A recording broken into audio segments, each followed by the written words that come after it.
რა ეტაპზეა გაფორმების ეკონომიკური ზონის რეფორმასთან დაკავშირებული პროექტი. გადამზიდავი კომპანიის Eastgate ჯგუფის წარმომადგენლები აცხადებენ, რომ ყოფილი ხელისუფლების მიერ მიღებული გადაწყვეტილება ბიზნეს კომპანიების მოქმედების არეალის შეზღუდვასთან დაკავშირებით გადახედვა საჭიროებდა. უკვე დღეს კომპანიის წარმომადგენელი ტევესამთან განმარტავს, რომ ფინანსთა სამინისტროს საკითხთან დაკავშირებით გადაწყვეტილება ჯერჯერობით არ მიუღია.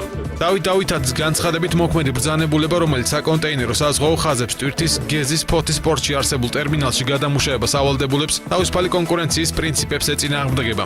მისი თქმით, უკვე დაწყებულია ლოჯისტიკური სექტორის სტაგნაცია და ხარისხის ვარდნა. მისივე თქმით, როგორც Eastgate ჯგუფმა, ასევე სხვა ტერმინალებმა რამდენიმე ათეული სამუშაო ადგილი გააუქმეს.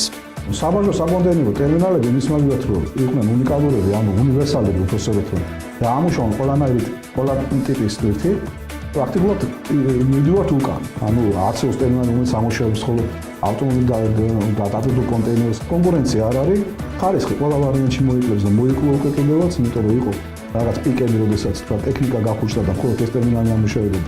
Eastgate ჯგუფში აცხადებენ, რომ მათ გაფორმების ეკონომიკური ზონის რეფორმასთან დაკავშირებით კონკრეტული რეკომენდაციები აქვს და საკითხთან დაკავშირებით ფინანსთა სამინისტროს გადაწყვეტილებას ელოდებიან.